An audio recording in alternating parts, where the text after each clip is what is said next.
Unboxing.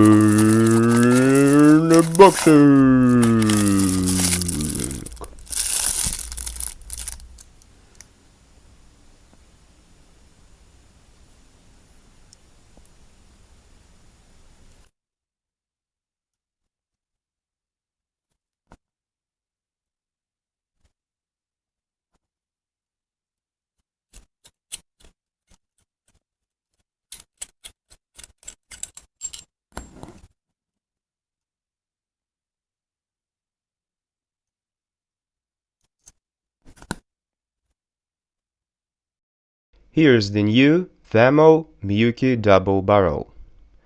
Well, some say this is not that new, and it appeared a year ago as a $10 conversion kit for your normal Vamo, and then as a separate Vamo box device.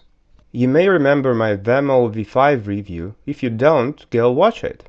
I playfully showed the main problem with all tube modes. They are too long without any actual reasoning beside that. They are really hard to carry around in anything but a bag, and as the center of mass is at the top, they topple over easily when standing on a flat surface. That aside, Vamo V5 was a cool device I enjoyed a lot, but I had to sell it because of some new local laws.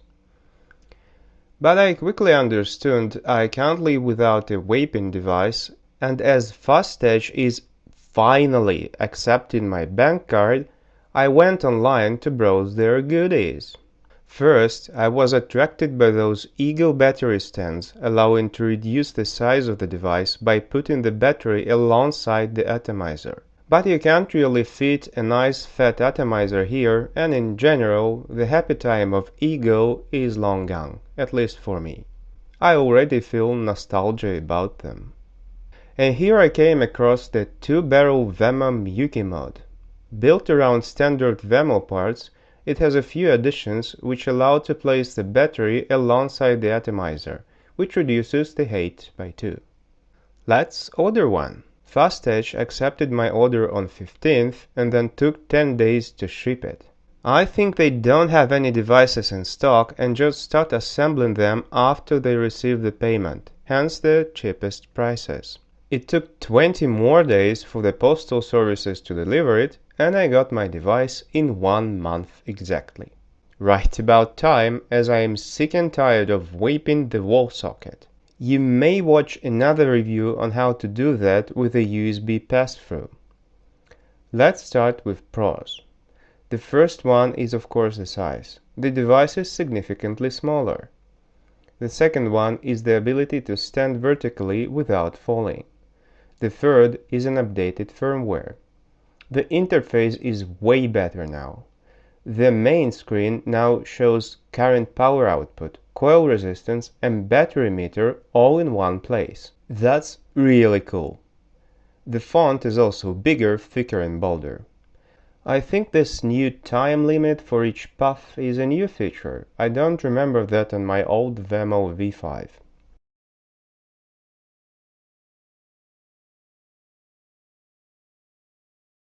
The current and taste is stable, and the device fits nicely in a moderate-sized male palm. Generally, the device is nice. Now go the cons. The first one is the material used. If V5 was stainless steel, this double barrel is chromed brass.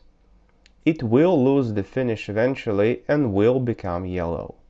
But brass is lighter than steel, or the device will be too heavy with the added weight. By the way, they now offer a 2-material version with the tubes from stainless steel, but the mounts are still brass.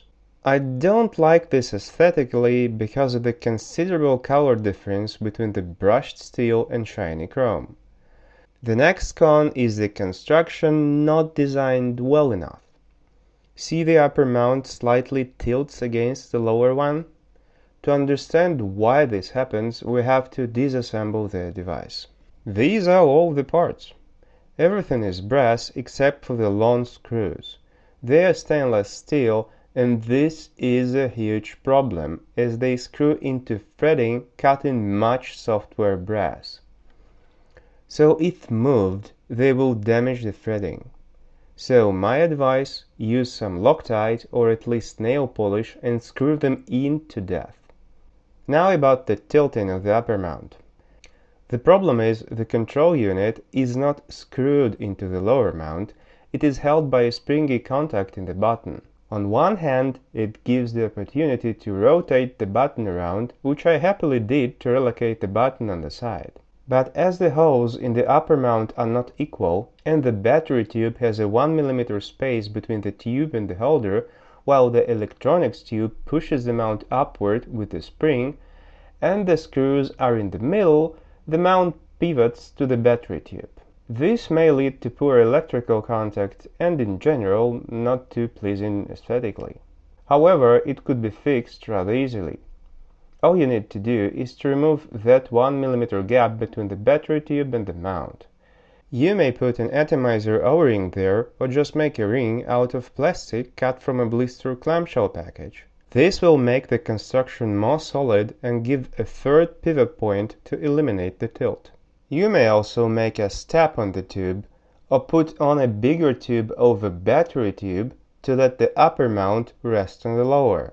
But don't get too enthusiastic, as the lower ring, which the battery tube screws into, is not an integral part of the lower mount and could be removed relatively easy. And the last con is the battery cover spring. It is fixed now, which is a big improvement over V5 where it constantly fell out.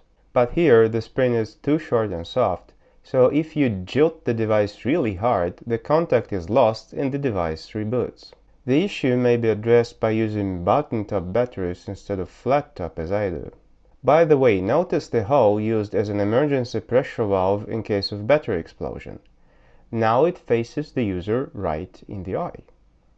As for improvements I would like to see on this device, I'm desperate to find a decent mod with USB charging, but here the charging circuit could be easily mounted in the lower mount as there is a lot of free space. Probably spare mounts with USB charger could be sold separately as an upgrade. You may also want to buy a tube extender to fit 2 batteries. I am appalled they used 2 leftover Vamo tubes screwed together instead of a single one to optimize production costs. As you still have a high-rise atomizer, if you buy a second tube, you can fit a second 186050 next to the atomizer. Vamo circuit board could accept 8-volt current no problem. In this case, it would be difficult to access the mouthpiece, so you may buy an angled mouthpiece or an angled drip tip adapter, which I will review when it finally arrives. So make sure you subscribe to my channel and don't forget to like and share. In general, despite the design flaws, I am pleased with the purchase.